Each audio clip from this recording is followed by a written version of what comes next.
Oedogonium,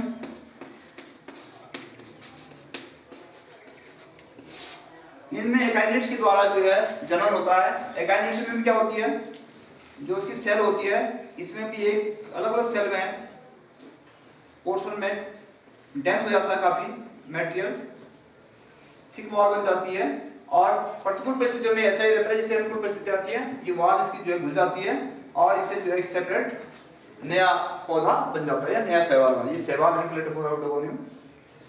इसके अलावा next है स्पोरेंजियोफोर, स्पोरेंजिया।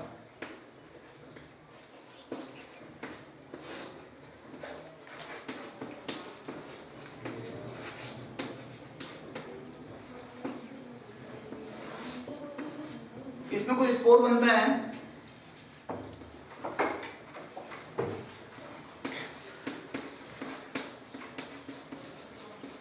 स्पोरेंजियम के अंदर कुछ कवक होते हैं, दरअसल जो फंगस होते हैं, कवक होते हैं, उनमें जो है स्पोरेंजियम के द्वारा भी जनन होता है। दरअसल जैसे एस्परजिलस,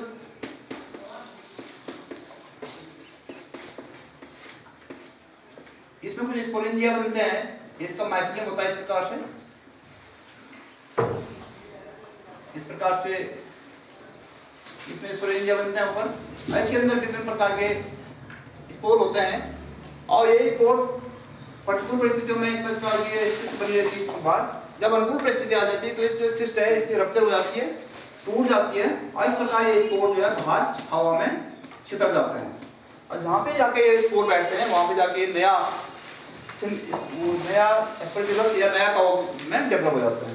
जैसे आपने देखा होगा जो हम रोटी होती है, रोटी के बाद हम 2-3 दिन तक बंद रखते हैं किसी ढक्कन के अंदर, तीसरे दिन हम खोलते हैं तो उसमें पूरा कपास लग जाता है, तो राइजोबस जो फंगस है वो लगा होता है, उसमें भी इस प्रकार से स्पोरेंजिया के द्वारा जन्म होता है, उसमें नया पौधा बन जाता है। इसके अलावा एक होता है कोनिडिया, कोनिडिया के द्वारा भी जन्म होता है और ये जन्म होता है दरअसल कवकों में, कुछ कवक जैसे म्यूकर,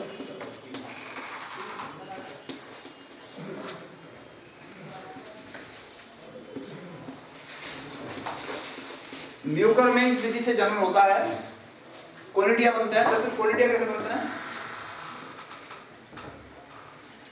इस प्रकार फंगस है तो इसके ऊपर जो टिप सी बन जाती है इस प्रकार से, और ये कोनिडिया है, ये कोनिडिया क्या होती है अनुकूल परिस्थितियों में ये सब जो है ये कोनिडिया इसके ऊपर से निकल जाते हैं और ये सेपरेट जो है नया म्यूकर बन जाता है, यानी नए कवक में का निर्माण ले लेता है। तो इस प्रकार से ये कोनिडिया के द्वारा भी जन्म होता है। एक होता है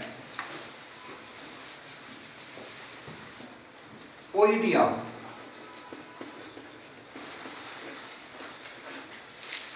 ओइडिया के द्वारा भी जो है जन्म होता है। ओइडिया को बनते ये भी ज्यादातर कवकों में होता है, फंगस में होता है। जब इसमें किसी फंगस में भोज्य पदार्थ ज्यादा संचित हो जाता है तो भोज्य पदार्थ के ज्यादा संचित होने से ये ओइडिया बनते हैं, भोज्य पदार्थ की अधिकता के कारण। तो क्या होता है इस प्रकार से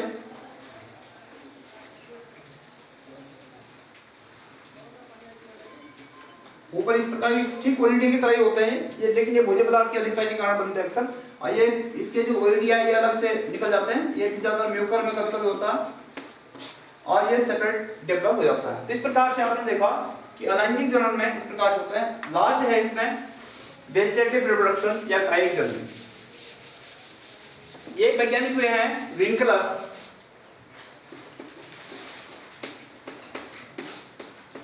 विंकलर ने एक शब्द दिया था एपोमिक्सिस, असंग जनता, असंग जनता या एपोमिक्सिस, एपोमिक्सिस। एपोमिक्सिस का मतलब हो गया अवे फ्रॉम मिक्सिंग,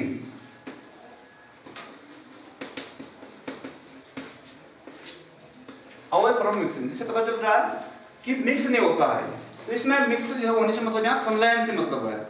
जैसे हम लोग लैंगिक जनन पढ़ते हैं कि नर युग्मक मेल गैमेट और मादा युग्मक जो मिलते हैं तो इनका संलयन होता है। इनके संलयन से जायगोट बनता है या युग्मनज बनता है। देखिए यहाँ पे मिक्सिंग नहीं होती है, यानी इसका मतलब बिना संलयन के जब नए जीव का जन्म होता है तब हम उसको असंग जनता कहते हैं। ये विंकलर ने सबसे पहले दिया था। इसके तहत हम पढ़ते हैं, दो चीजें पढ़ते हैं इसमें, जो हम अलैंगिक जनन का ही पार्ट है, इसका हिस्सा है कायिक जनन। कायिक जनन या वेजिटेटिव रिप्रोडक्शन। Vegetative reproduction. अब देखिए जैसे नाम से पता चल रहा है कायिक जनन, कायिक का मतलब है बॉडी, शरीर। तो शरीर के किसी हिस्से से नए जीव का जन्म होना, तो ये कायिक जनन जो है ज्यादातर हम लोग पौधों में, प्लांट्स में देखने को मिलता है। हमें पौधों में कायिक जनन की विधि से जो है जनन होता है। और आपने देखा होगा इसमें कहीं भी जो है लैंगिक कोशिकाएं या सेक्स सेल पार्टिसिपेट नहीं कर रही हैं, तो यानी पौधे के किसी अंग से नए पौधे का निर्माण करना कायिक जनन कहलाता है। ये इसके भी अलग अलग भाग हैं। पहला है कर्तन, जिसको हम कहते हैं कटिंग। आपने देखा होगा अक्सर क्या होता है, हम कुछ पौधों में कटिंग के द्वारा भी जन्म होता है या कर्तन के द्वारा जन्म होता है। जैसे आपने देखा होगा सेब, गुलाब, इनमें क्या करते हैं, कटिंग लगाते हैं अक्सर, और कटिंग के द्वारा जो जमीन में इसको गाड़ देते हैं तो नए पौधे का जन्म हो जाता है, नया पौधा बन जाता है। इसी प्रकार दूसरी इसकी विधि है ग्राफ्टिंग, जिसको पैबंद बोलते हैं, हिंदी में पैबंद बोलते हैं, पैबंद या ग्राफ्टिंग। देखिए पैबंद दरअसल कब हम इस्तेमाल करते हैं, पैबंद हम तब इस्तेमाल करते हैं कि सपोज हमारे पास कोई पौधा पुरानी किस्म का है, उसमें हम नई किस्म की, नई वैरायटी का पौधा लगाना चाहते हैं, तो नई वैरायटी के पौधे की एक हम ऐसी कटिंग लेंगे और उसको उसके ऊपर ग्राफ्ट कर देंगे। जैसे अब आपने देखा होगा सेब और नाशपाती में हम लोग करते हैं घरों में इस प्रकार से, सेब या नाशपाती कि सपोज जो पुराना पौधा हमारे पास वो अच्छी किस्म का नहीं है, तो क्या करते हैं हम लोग इसको कट लगा देते हैं पौधे में, और यहाँ पे क्या करते हैं हम लोग इसके ऊपर नई किस्म का एक कलम लगाते हैं और उसको इसके अंदर ग्राफ्ट कर देते हैं। तो इसको बोलते हैं पैबंद विधि या ग्राफ्टिंग विधि। इसको बाहर से लपेट देते हैं ताकि इसके अंदर जो है कुछ समय तक किसी प्रकार का कोई इन्फेक्शन न हो जाए, कोई बैक्टीरिया न घुस जाए, और इसके द्वारा भी जो है सेब नाशपाती आदि में जो है इस प्रकार से जन्म होता है। तीसरी विधि है दाब लगाना, या इसको बोलते हैं लेयरिंग। दाब लगाने की विधि से ज्यादातर हम लोग चमेली या नींबू के पौधे होते हैं उनमें दाब विधि से हम लोग जनन करते हैं। उसमें होता क्या है, दरअसल जो मूल पौधा है उसकी किसी टहनी को हम लोग मिट्टी के अंदर दबा देते हैं, उसकी शाखा को, लंबी शाखा को लेकर के मिट्टी के अंदर दबा देंगे। चमेली हो या नींबू, इनमें इस प्रकार का जनन होता है। और फिर क्या होता है, इसमें जड़ें निकल आती हैं। कुछ समय बाद जब से जड़ें निकल आती है हम लोग इसको मूल पौधे से डिटैच कर देते हैं, हटा देते हैं, और इस पौधे को शिफ्ट कर सकते हैं नई जगह। इस प्रकार से ये दाब विधि के द्वारा। एक विधि होती है अपनी गूटी विधि।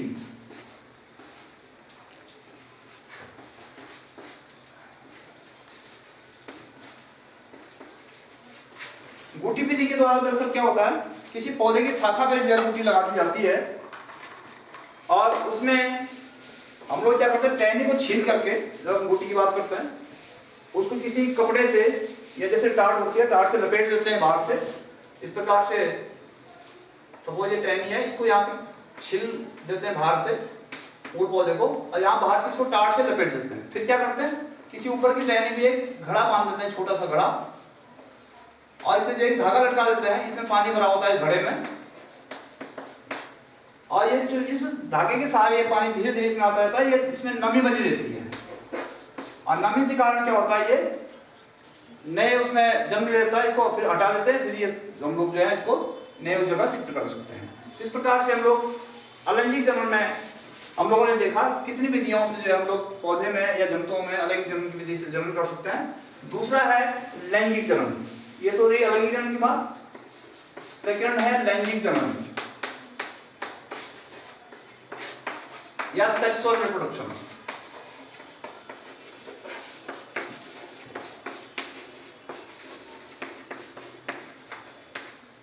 देखिए लैंगिक जनन की जब बात करते हैं तो इसमें हमेशा हमें ध्यान रखना होगा कि लैंगिक जनन में नर युग्मक और मादा युग्मक इनका होना जरूरी है। नर युग्मक यानी मेल गैमेट और मादा युग्मक फीमेल गैमेट।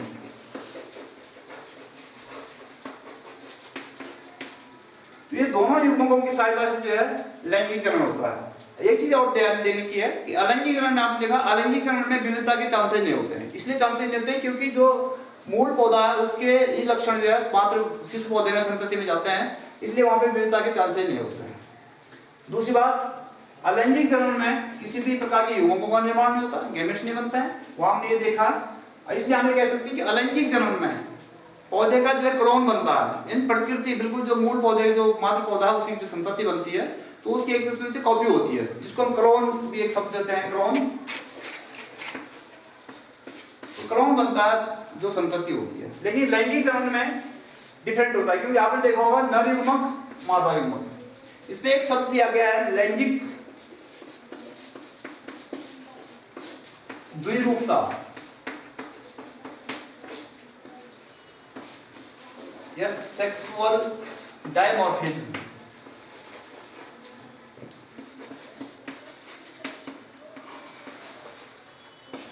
सेक्सुअल डायमॉर्फिज्म और लैंगिक द्विरूपता क्या है? दरअसल लैंगिक द्विरूपता उसे कहते हैं कि जब युग्मकों का निर्माण अलग अलग जनकों में होता है, यानी नर युग्मक का जनन अलग नर में होगा, मादा युग्मक का जनन मादा में होगा। जब अलग अलग दोनों का युग्मकों का निर्माण होता है उसको बोलते हैं लैंगिक द्विरूपता या सेक्सुअल डायमॉर्फिज्म। तो देखिए इनमें अगर हम बात कर, चूंकि हम जीवों की बात कर रहे हैं तो यहाँ पे आप लोग नर युग्मक जो मेल गैमेट होता है ये आकार में थोड़ा छोटा होता है, इसलिए हम इसका दूसरा नाम भी बोलते हैं लोग उसको माइक्रोगैमेट।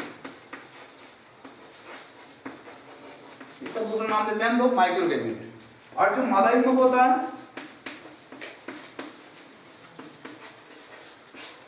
ये थोड़ा साइज में या आकार में थोड़ा बड़ा होता है, इसलिए हम इसको कहते हैं मैक्रोगैमेट। मैक्रो मीन्स बड़ा, माइक्रो मीन्स छोटा, मैक्रोगैमेट। तो देखिए अगर हम लोग पौधे के केस में बात करिए तो पौधे के केस में नर युग्मक क्या है? पौधे के केस में नर युग्मक कहते हैं हम परागकण, पॉलन ग्रेन। आपने परागकण देखा होगा बच्चों, परागकण जिसको हम पॉलन ग्रेन कहते हैं। पॉलन ग्रेन दरअसल आपने देखा होगा जैसे देवदार का जो पॉलन होता है उसको हम इकट्ठा करते हैं, गाँव में या हमारे पहाड़ों में जो उसको पिठाई के रूप में इस्तेमाल करते हैं, तिलक लगाते हैं उसका, वो होता है परागकण। पीले रंग के होते हैं, वो परागकण का कलेक्शन होता है। दूसरी बात, अगर हम मादा युग्मक की बात करें पौधों के केस में तो अंडा होता है या एग होता है, अंडा या एग। लेकिन अगर हम जंतुओं की बात करेंगे, जंतुओं के केस में नर युग्मक को हम लोग शुक्राणु या स्पर्म कहते हैं, शुक्राणु या स्पर्म। ये हो गया मेल गैमेट या नर युग्मक, मेल गैमेट। और अंडाणु या अंडा या जो अंडाशय में बनता है इसको कहते हैं हम लोग मादा युग्मक या फीमेल गैमेट।